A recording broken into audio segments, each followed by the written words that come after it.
A paz do Senhor, meu irmão.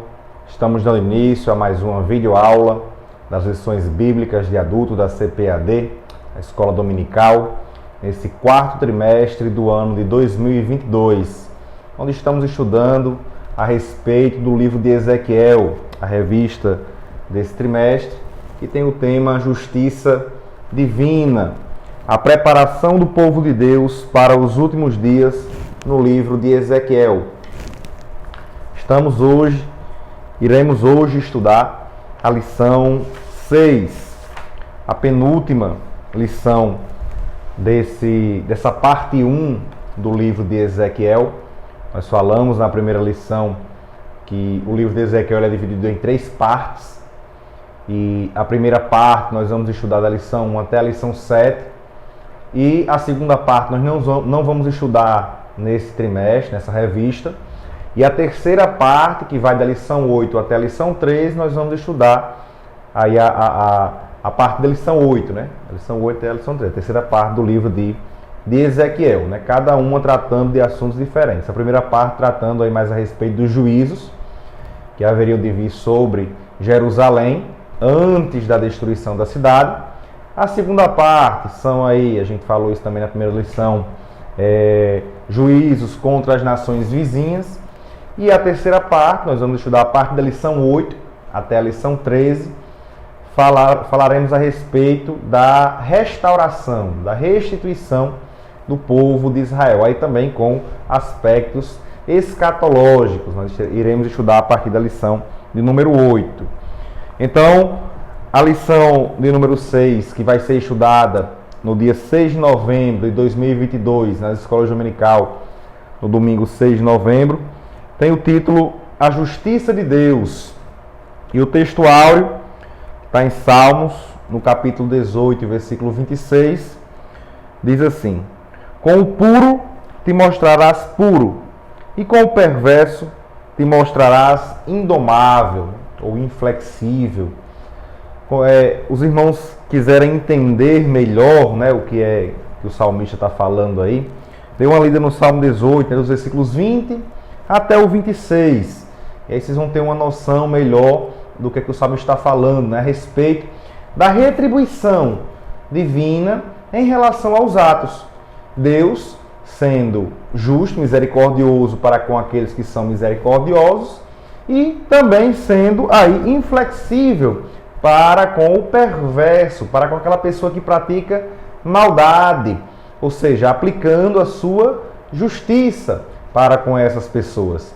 Então, isso, claro, né, aí havia na lei, já lá no capítulo 28 do livro de Deuteronômio, quando o povo chegou ali em Israel, né, um no Monte Gerizim, outro no Monte Ebal, proferiram ali as bênçãos decorrentes da obediência e as maldições decorrentes da desobediência.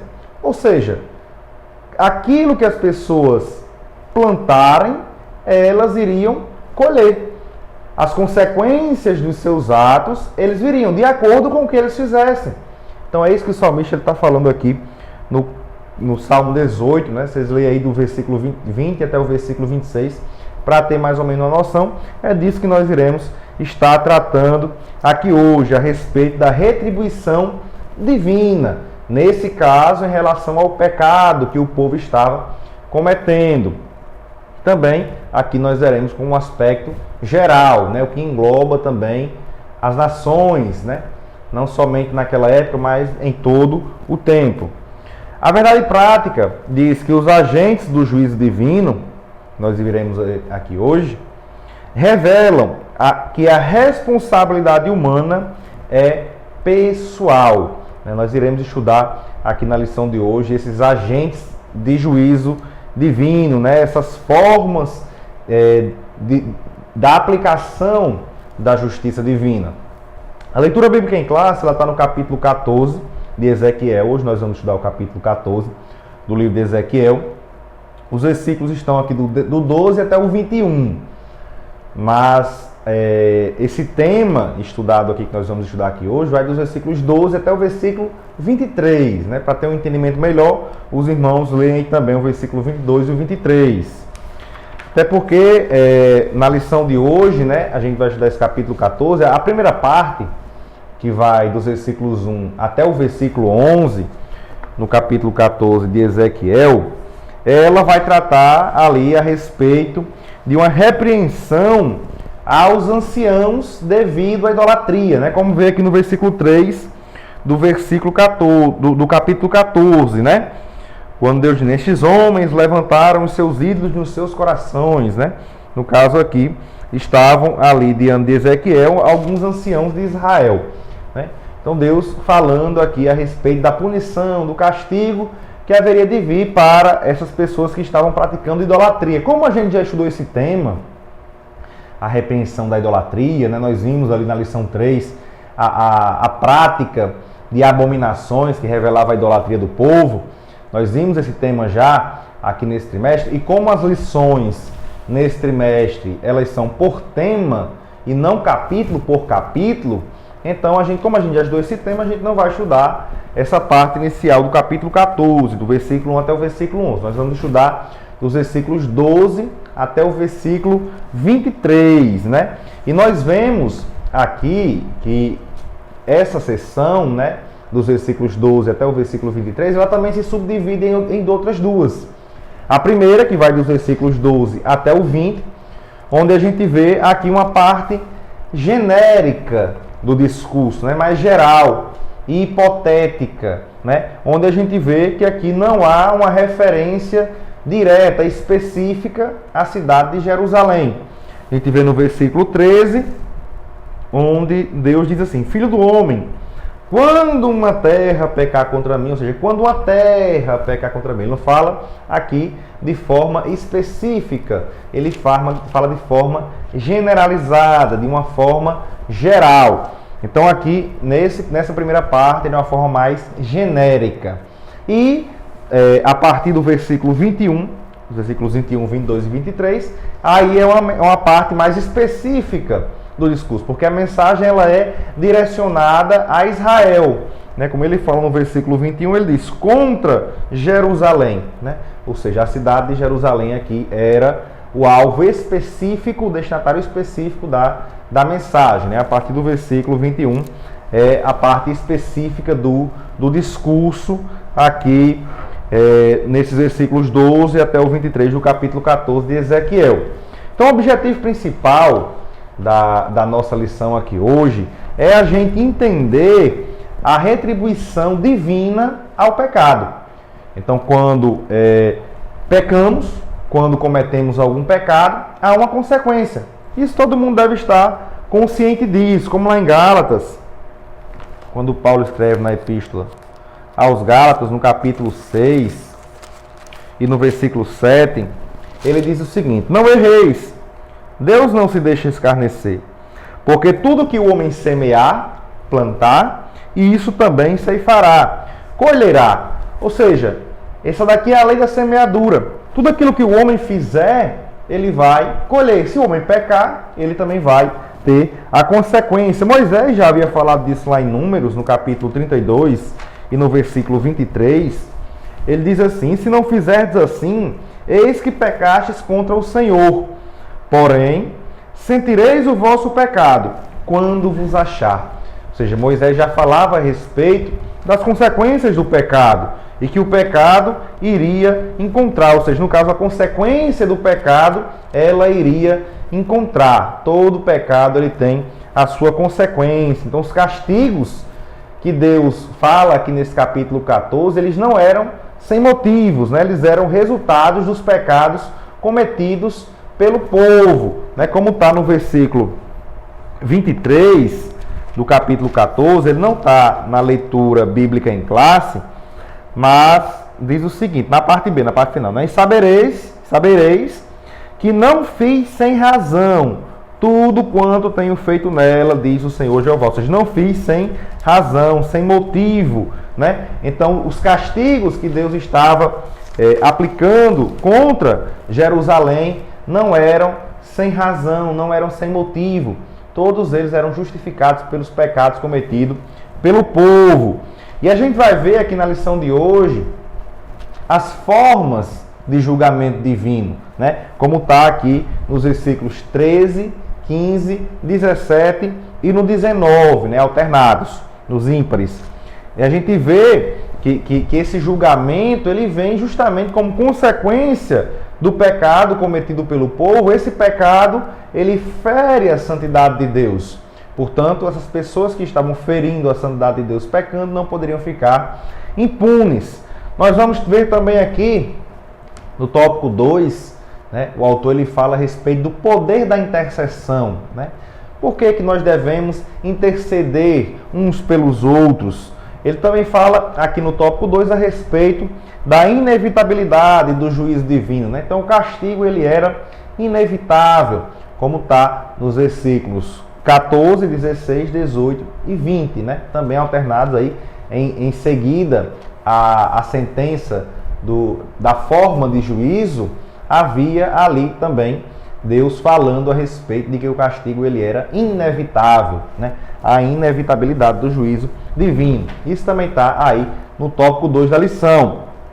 E também nós vamos ver no tópico 3, né, por que o povo estava rejeitando a mensagem dos profetas, né, de Ezequiel, lá no cativeiro babilônico, de Jeremias, lá em Jerusalém. Por que o povo não estava dando atenção à mensagem dos profetas, aquela mensagem de juízo, né?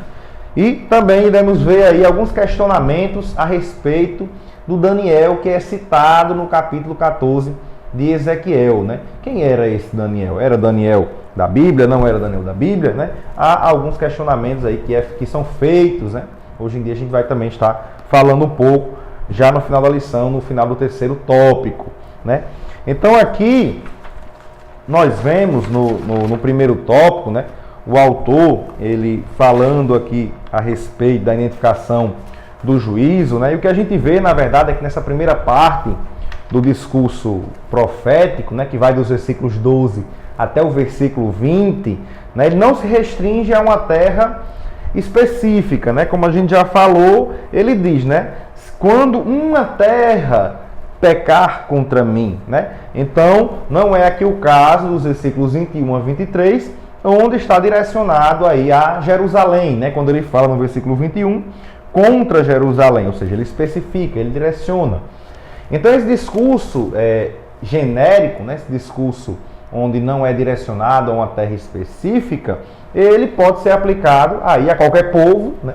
Sem uma limitação étnica, pode ser aplicado em qualquer lugar, sem limitação geográfica, e também em qualquer tempo, né? Sem uma limitação aí temporal, né? E o que a gente tem que ter em mente, quando ele fala, né, quando uma terra pecar contra mim, né, gravemente se rebelando, então estenderei a minha mão contra ela, ou seja, a aplicação do juízo divino, a gente tem que ter em mente primeiramente que Deus ele é o Criador de todas as coisas. Como a gente tem lá em Gênesis no capítulo 1, né, nós vemos a criação. Também em Hebreus no capítulo 11, versículo 3, nós pela fé, né, acreditamos que Deus ele criou o mundo a partir daquilo que é invisível, né, a partir da sua palavra, né, de forma que as coisas visíveis vieram a existir a partir das que não se veem, das coisas invisíveis. Então Deus ele é o Criador de todas as coisas. E Deus ele é o Criador de todas as coisas e também é o Senhor de todas as coisas, o Senhor dos céus e o Senhor da terra, né? Como o próprio Senhor Jesus diz, lá em Mateus, no capítulo 11 e no versículo 25, ele diz assim, Mateus 11, 25, naquele tempo respondendo Jesus disse, graças te dou, ó Pai, Senhor do céu e da terra, né? Então a gente vê aqui, nessa primeira parte do versículo, que Jesus mostrando que Deus, falando ali que Deus ele é o Senhor dos céus e da terra, né? Ele é o Criador e ele também é o dominador, o Senhor. Ele não apenas criou e deixou ali a sua criação a vagar, né? Não, ele é o Senhor, ele é o dominador, ele rege todas as coisas, né? Portanto, as nações, todos os povos pertencem a Deus. Isso quer dizer que ele tem o direito de julgar a todos. Era isso então aqui, quando ele fala de uma forma hipotética, quando ele fala de uma forma genérica, aqui para Ezequiel, ele está mostrando que ele é o Senhor de toda a terra, né? Quando ele fala uma terra, não importa, podia ser Israel ou outra nação qualquer, como foi o caso, por exemplo, da Babilônia, que por ter aplicado um julgamento severo, Deus permitiu que eles julgassem o povo de Jerusalém. Mas por eles terem extrapolado naquilo ali, eles foram também julgados por Deus. Como é o caso da segunda parte do livro de Ezequiel, que nós não iremos estudar nesse trimestre, mas que fala da aplicação da justiça divina contra os territórios vizinhos a Israel, mostrando que Deus ele é o Senhor não só de Israel, mas de todas as nações, porque Ele é o Criador de todas as nações. Então, como a gente vem falando já nas lições nesse trimestre, o pecado, quando ele é cometido, ele fere a santidade de Deus. E como a gente já falou, isso nós falamos na primeira lição, a santidade de Deus ela está em perfeita harmonia com a sua justiça. São atributos divinos, 100%. Então, Deus ele é 100% santo e Deus ele também é 100% justo. A justiça divina, ela não está isolada da santidade divina. Então, quando a santidade divina é ferida por causa de um pecado cometido, aí age a justiça divina, retribuindo de forma adequada o pecado que foi cometido. Então, forma como que um ciclo. Quando você peca, fere a santidade de Deus, a justiça divina que está em harmonia com a santidade de Deus retribui de forma devida o pecado que foi cometido. E o que acontece é que a repetição desse ciclo por meio do povo lá de Jerusalém, da terra de Judá, né? Ali sem arrependimento por parte deles, né? Como a gente vê lá em 2 Crônicas, no segundo livro de Crônicas, no capítulo 36 e nos versículos 15 e 16, a gente sempre está fazendo a leitura desses versículos e é importante ter em mente, né? No segundo livro de Crônicas, no capítulo 36, os versículos 15 e 16, que diz assim: E o Senhor, Deus de seus pais, lhes enviou a sua palavra pelos seus mensageiros, que são os profetas, como a gente viu na aula passada, madrugando e enviando-los, porque se compadeceu do seu povo e da sua habitação. Ou seja, Deus teve misericórdia do seu povo. Deus queria o arrependimento do seu povo. Mas o que eles fizeram? Porém, zombaram dos mensageiros de Deus e desprezaram as suas palavras e mofaram dos seus profetas, até que o furor do Senhor subiu tanto contra o seu povo que não houve mais nenhum remédio houve, né? Então não havia aí mais solução para o povo, né? Isso levou à destruição da cidade de Jerusalém, né? E do templo ali naquela cidade, né? Devido à repetição desse ciclo. As pessoas pecavam, feriam a santidade de Deus, recebiam a consequência do pecado, mas mesmo assim voltavam novamente a pecar, mesmo Deus enviando seus profetas para ensiná-los de que eles deveriam fugir da idolatria, eles permaneceram na prática da idolatria, né? Recebendo ali a consequência, a retribuição devida através da justiça de Deus. E isso, essa justiça de Deus aplicada, ela era revelada através ali, aplicada na verdade através dos agentes da justiça divina, né? E aqui a gente vê no capítulo 14 de Ezequiel, esses agentes do juízo divino, como sendo no versículo 13 a fome, né? Como a gente vê aqui no versículo 13, ele fala: tornarei instável o sustento do pão e enviarei contra ela fome, né? Então esse era o primeiro agente do juízo divino. O outro agente também que a gente identifica aqui, no versículo de número 15, onde ele fala, né? Se eu fizer passar pela terra nocivas alimárias, né? Que são os animais selvagens, né? Os animais selvagens também eram agentes aqui da justiça divina, né? Era uma forma de aplicação da justiça divina. No versículo 17 a gente vê, no caso, a espada, né? Que a espada aqui ela está fazendo referência à guerra, né? A guerra. E também no versículo 19 ele fala da peste, né? Se eu enviar peste sobre a tal terra. né? Eles, claro, esses agentes, eles aconteciam como consequência do outro, né? No caso, por exemplo, a guerra, ela trazia a fome, né? Houve o cerco, as pessoas tiveram ali fome, e também com as pessoas morrendo, aumentou ali a peste, né? Entre aquelas pessoas. E os animais silvestres, né? Os animais selvagens, eles começavam a vir, e eram utilizados na aplicação do juízo, e começaram a aparecer porque a terra começou a ser abandonada, né? E ali os animais selvagens começaram a passar pela terra. Como ele fala aqui nos versículos, né, 13, no versículo 15, no versículo 17 e no versículo 19, né, alternados os versículos, porque entre eles ele vai falar a respeito aí de que não havia mais intercessão que pudesse salvar o povo. O castigo ele era inevitável, né? E essas mesmas formas de julgamento divino que a gente vê aqui no livro de Ezequiel, no capítulo 14, elas também foram vistas nas profecias do profeta Jeremias, né? Lá no capítulo 14 e no versículo 12 de Jeremias,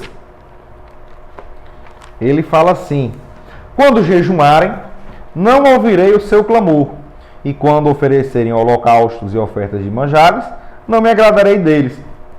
Antes, eu os consumirei pela espada, pela fome e pela peste.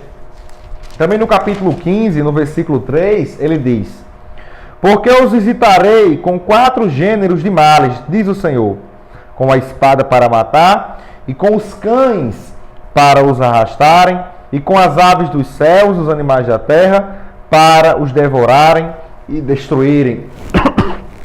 Então a gente vê aqui a fome, a peste, a guerra, né, a espada, e também os animais selvagens sendo utilizados aí como agentes do juízo divino, né, como formas de julgamento divino contra o seu povo, né? Então essas são as formas. Isso aqui a gente está vendo, aqui o autor ele fala a respeito disso no tópico 1. No tópico 2, o autor fala a respeito da intercessão, né? Interceder significa rogar em favor de outro, né? Orar em favor de outro, pedir em favor de outro. E aqui, como ele bem fala, no tópico 2, no ponto 1, ele fala de alguns exemplos, né, de orações intercessórias no Antigo Testamento, né? Como foi o caso de Abraão, que intercedeu ali por Sodoma e Gomorra, né? Como tem ali no capítulo 18 de Gênesis, no versículo 32, né? Ali, já no final da intercessão, Deus disse: se houvessem 10 justos ali na cidade de Sodoma e Gomorra, ele não iria destruir aquelas cidades. Como não havia, né? As cidades elas foram destruídas, né? Sodoma e Gomorra. Mas Deus ele atendeu a intercessão do seu servo Abraão. Como também o caso de Moisés, né? O caso de Moisés intercedendo pelo povo várias vezes, né? Ali em Números, no livro de Números, no capítulo 14 e nos versículos 19 e 20, diz assim: perdoa, pois, a iniquidade deste povo, isso Moisés falando com Deus, segundo grandeza da tua benignidade, e como também perdoaste este povo desde a terra do Egito até aqui. E disse o Senhor: conforme a tua palavra, lhe perdoei. Que Deus atendendo a intercessão de Moisés pelo povo de Israel. Como houveram tantas outras intercessões que Moisés fez em prol do povo de Israel, e Deus os perdoou por causa de Moisés, né? Também aqui temos o exemplo de Samuel, né? Lá no primeiro livro de Samuel, no capítulo 7 e nos versículos 5, 6 e 9, nós vemos Samuel também intercedendo pelo povo, né? Samuel, no capítulo 7, os versículos 5, 6 e 9, diz assim: disse mais Samuel: congregai todo Israel em Mispa, e orarei por vós ao Senhor. E congregaram-se em Mispa, e tiraram a água, e a derramaram perante o Senhor, e jejuaram aquele dia, e disseram ali: pecamos contra o Senhor.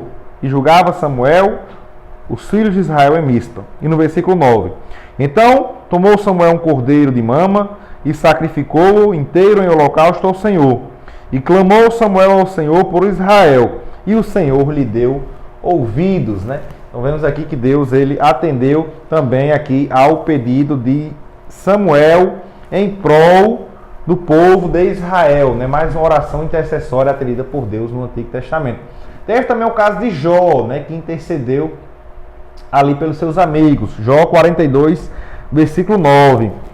Então foram Elifaz, o Temanita, e Bildade, o Suíta, e Zofar, o Namatita, e fizeram como o Senhor lhes dissera. E o Senhor aceitou a face de Jó, né? Como também diz, continuando no versículo 10, né? E o Senhor virou o cativeiro de Jó quando orava pelos seus amigos, né? Então vemos aqui que Jó estava ali intercedendo e Deus também o ouviu, né? Nestes casos aqui que a gente citou, de Abraão, de Moisés, de Samuel, de Jó, né? Que oraram ali pelos seus amigos, a justiça deles, ou seja, a justiça do justo, foi aceita por Deus, né? Em favor de outras pessoas, né?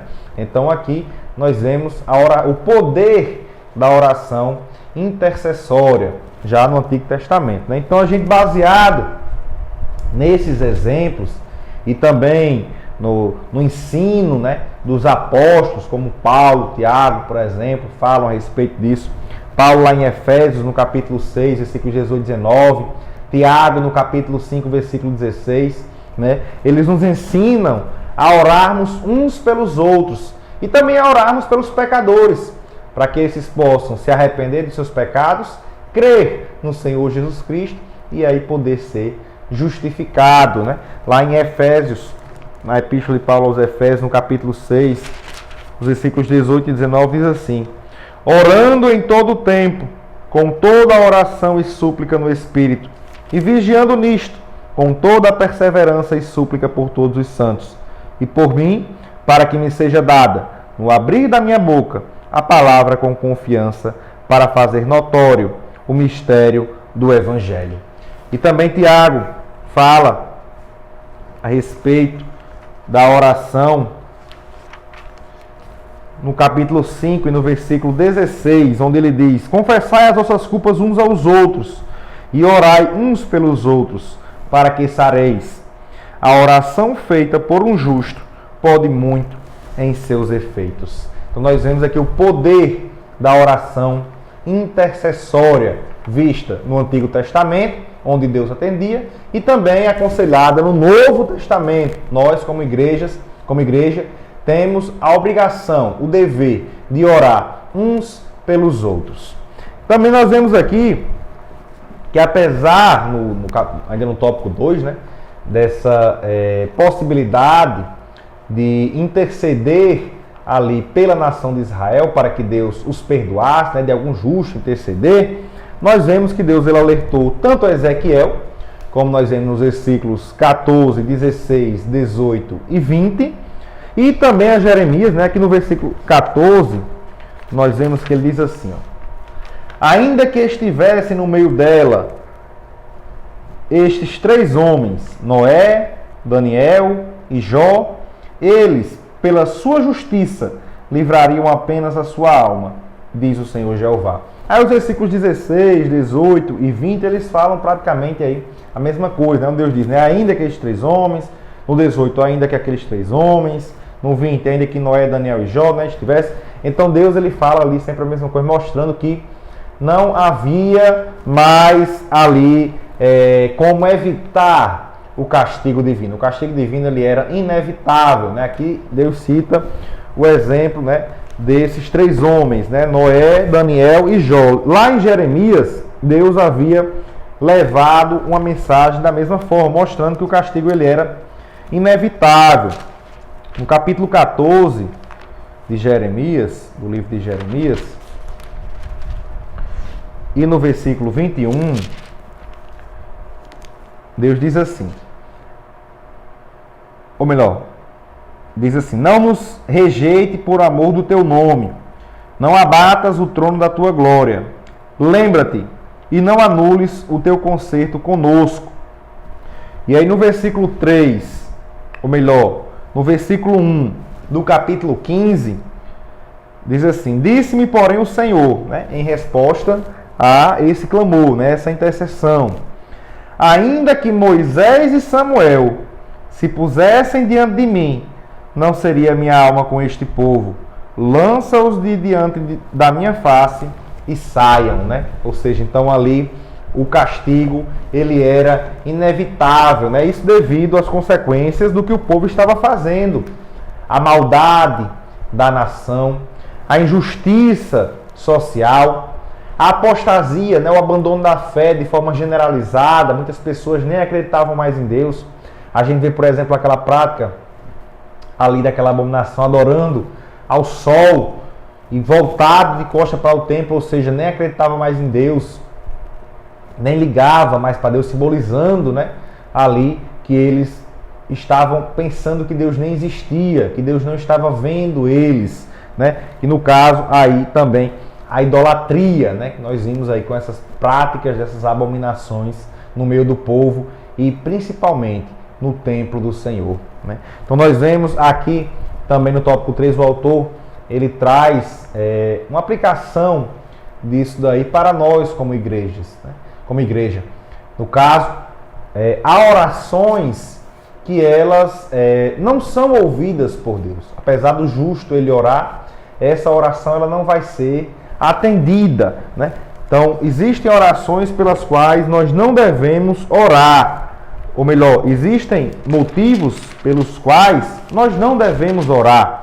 Como está lá em primeira epístola de João, no capítulo 5, e no versículo 16, João diz assim: se alguém vir pecar seu irmão, pecado que não é para a morte, orará, e Deus dará a vida àqueles que não pecarem para a morte. Há pecado para a morte, e por esse não digo que ore. Aqui possivelmente João está falando a respeito da apostasia, né? Pessoas que apostatam da fé. Porque você orar por alguém em que há a possibilidade de arrependimento, você ora, aquela pessoa se arrepende ali do pecado e ela vai ter vida, né? Aquele pecado não vai ser para a morte. Mas aquela pessoa que não se arrepende, que tem a mente cauterizada, né? Que negou a fé, que uma hora estava ali tendo Deus como Senhor, mas em outro momento negou a sua fé, como fala em Hebreus, no capítulo 10, nos versículos 28 e 29, diz assim: quebrantando alguém a lei de Moisés, morre sem misericórdia, só pela palavra de 2 ou 3 testemunhos, ou seja, negando a fé, né, abandonando ali a lei. De quanto maior castigo cuidais vós, será julgado merecedor aquele que pisar o Filho de Deus e tiver por profano o sangue do testamento com que foi santificado e fizer agravo ao Espírito da graça. Então aqui mostra as consequências do abandono da fé, da apostasia, de negar a Deus, né? Essas pessoas elas têm a mente cauterizada, elas não estão ali susceptíveis ao arrependimento nessa apostasia. Portanto, por essas pessoas não é aconselhado orar por elas, né? É isso que nós devemos ter também em mente. Foi o que aconteceu ali com o povo de Israel, né? Ali eles já estavam num ponto em que não havia mais oração para arrependimento daquelas pessoas.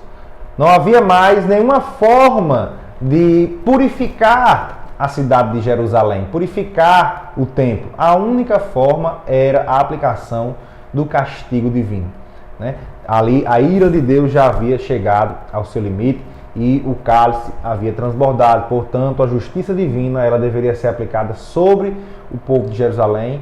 A cidade deveria ser destruída para que a idolatria ela fosse erradicada. E como já falamos aqui, realmente após o cativeiro babilônico, né, quando eles retornaram, Israel até voltou a pecar contra Deus. Pecava, mas não mais com o pecado da idolatria. A idolatria ela foi erradicada do meio do povo, né? Portanto, esse remédio ele foi bem aplicado no povo de Israel.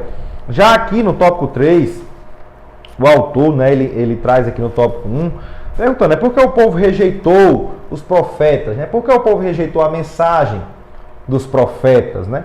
E aqui a gente vê que, na verdade, aquelas pessoas, elas pensavam naquela época, né, que Deus ele iria tolerar os pecados cometidos pelo povo, por causa dos justos que estavam ali na cidade, né? Provavelmente por causa que eles já conheciam ali o relato de Sodoma e Gomorra, né?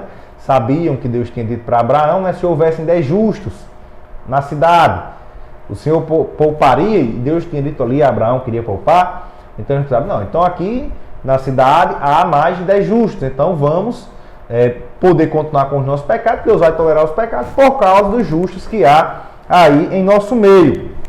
Mas o que nós vemos é que após ali mencionar cada agente de juízo divino, a fome, os animais selvagens, a espada, né, que seria a guerra, e a peste, após cada um desses versículos nós vemos que Deus ele menciona ali e faz questão de deixar claro que mesmo que houvesse ali 3 justos, né, que aí ele cita Noé, Daniel e Jó, a cidade ela não seria poupada, né? Apenas eles, os justos, seriam poupados, mas o restante não seria poupado, né? O castigo ele era inevitável. Então o povo rejeitou essa mensagem porque na cabeça deles Deus não iria ali acabar com a cidade de Jerusalém, né? Tinha justos ali naquela cidade, então Deus não iria acabar com a cidade, mas não era isso que Deus tinha deixado claro para eles, né? Isso era o que eles pensavam, né? Isso era o imaginário deles, porque Deus havia falado isso para Abraão, tinham também conhecimento, né, da intercessão de Moisés, de Samuel, pelo povo, né? E que Deus havia ali atendido a oração intercessória deles, e por isso eles pensavam, não, deixa esse povo aí intercedendo por nós, vamos continuar levando aqui as nossas vidas, que Deus não vai destruir, porque eles estão lá orando, né? Aí trazendo uma aplicação, né, para o nosso meio, né? Muitos se confiam nisso, né? Se confiam no relacionamento aí da sua família, da sua mãe, do seu pai, dos seus filhos, da sua esposa, né, dos seus amigos com Deus. Não, os crentes estão orando. Eles estão pedindo a Deus por nós. Ei, ore por mim. Ore por mim para que isso aconteça. E vive numa vida pecaminosa, numa vida distante de Deus. Não adianta. Não adianta pedir para que outra pessoa ore por você e você não tenha um relacionamento com Deus. Não adianta que outra pessoa tenha um relacionamento com Deus. Esse relacionamento que ela tem com Deus é um relacionamento pessoal dela. Todos nós temos que buscar ter um relacionamento pessoal com Deus. Não podemos esperar que outras pessoas se relacionem com Deus por nós. A responsabilidade ela é individual. Nós vamos estudar isso também na próxima lição, na lição 7. E iremos também ver isso no capítulo 18. Ezequiel ele retoma esse assunto, mostrando que a responsabilidade ela é individual. Nós não vamos subir para o céu agarrado no pastor, agarrado na nossa mãe, agarrado no nosso filho, agarrado no amigo, agarrado no irmão, não. Todos nós temos que prestar conta individualmente a Deus. Então é isso que nós devemos trazer como aplicação para os nossos dias. A nossa responsabilidade, ela é pessoal, ela é individual. Não podemos pensar que porque alguém ora a Deus por nós, porque alguém intercede junto a Deus por nós, a salvação ela vai chegar em nossas vidas. É necessário que nós tenhamos um relacionamento pessoal com Deus. Aqui também o autor ele traz a respeito desse questionamento sobre Daniel. Nós vemos que no ano de 1929 foi descoberto um épico cananita, né, que é o épico de Acate. Ele é aí datado de 1400 a.C., ou seja, bem antes, né, dessa época aqui de Ezequiel, do cativeiro babilônico, né, quase 1000 anos antes aí. E aí começaram a surgir alguns questionamentos, né, sobre a identidade desse Daniel que está aqui no capítulo 14 do livro de Ezequiel, né? Porque nesse épico, no épico de Acate, havia ali um homem chamado Daniel, né, que era um juiz, né, um homem bom, um homem justo, né, mas ele era pagão, né, ele era cananeu, né, ele era de Canaã, ele não era judeu, né? Foi no épico cananita, épico de Acate, que foi ali encontrado esse personagem chamado Daniel, né?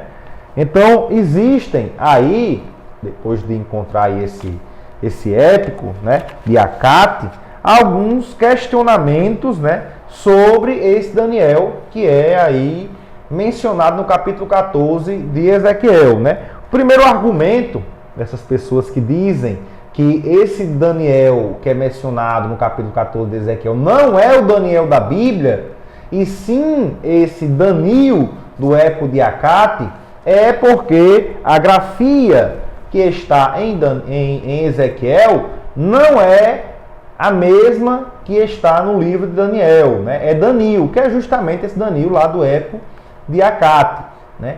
E não Daniel, como está no livro do profeta Daniel, né? A grafia que está no livro do profeta Daniel. Não é Daniel, é Danilo que está em Ezequiel. E a outra argumentação, né? Isso aqui é no tópico 3, no ponto 3, né? O autor ele traz aí mostrando esses argumentos contrários à ideia de que o profeta ali é o profeta Daniel da Bíblia.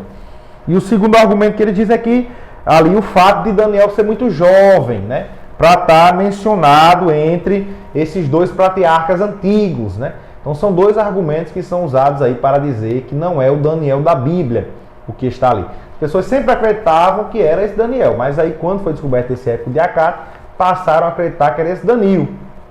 E há os argumentos favoráveis a que esse Daniel é o Daniel da Bíblia, né?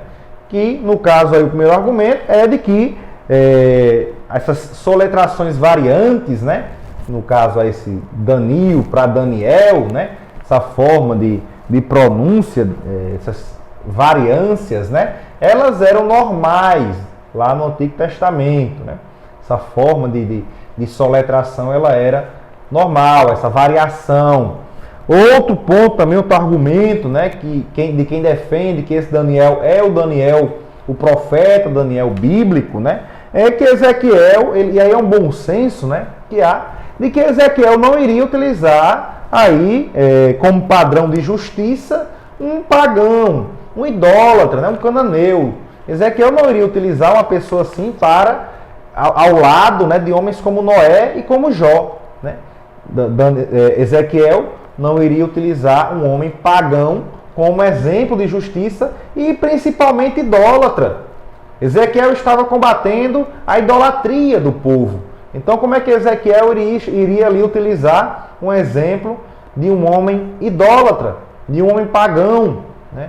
Não havia como Ezequiel utilizar ele como padrão para o povo, né? Outro argumento, né, um terceiro argumento também utilizado, é que a reputação de Daniel, a sua sabedoria, né, ali dada por Deus, ela se espalhou rapidamente por toda a Babilônia, né, entre os exilados na Babilônia. Então as pessoas já tinham conhecimento da sabedoria de Daniel, que estava lá na corte, né, estava na corte de Nabucodonosor, e a sua sabedoria já havia se espalhado ali entre os exilados. Então há aí esse argumento também a favor de que esse Daniel é o Daniel bíblico, né? Nós acreditamos que esse Daniel é o Daniel, o profeta Daniel que está na Bíblia. Então aqui na conclusão o autor diz, né? Concluímos a nossa lição, conscientes que o enfoque da justiça de Deus nesse discurso de Ezequiel diz respeito à retribuição divina ao pecado, né? Então, quando alguém peca contra a santidade de Deus, a justiça divina ela retribui a esse pecado. É importante ter em mente esse conceito para não confundir com a justiça da teologia paulina, essa justiça que justifica o homem, né? Que justifica o pecador que crê em Jesus, né? Então, uma justiça que é utilizada na aplicação do castigo devido a um pecado, e a justiça que Paulo fala lá, né? A justiça de Deus é aquela que nos justifica diante dele, né? Que nos torna justos diante dele. Essa é a da teologia paulina. Na próxima lição, na lição 7, nós estaremos estudando a responsabilidade individual, né? O capítulo 18 do livro de Ezequiel, né? Então chegamos ao fim da nossa lição de hoje. Eu acredito que se você ficou até aqui conosco, você tem gostado da nossa aula. Peço para que você deixe o seu joinha, para que, se desejar, também se inscreva no canal. Semanalmente a gente posta aqui os vídeos comentando as lições bíblicas da Escola Dominical. Temos também aí algumas playlists, né, das lições anteriores, com as lições anteriores e das revistas anteriores também, de outros trimestres. Se o irmão desejar se aprofundar no conhecimento de algo, ou mesmo se perdeu alguma lição anterior, pode acessar, no caso aí, a playlist do quarto trimestre de 2022. A gente tem todas as lições gravadas, né, para que tenham aí um bom proveito. Também compartilhe esse vídeo, né, com seus familiares, com seus amigos, com seus irmãos da igreja, para que eles possam aí ser edificados na palavra de Deus e crescer na graça e no conhecimento do nosso Senhor Jesus Cristo. E não se esqueça, neste domingo, participe da Escola Bíblica Dominical. Que Deus abençoe a todos, em nome de Jesus.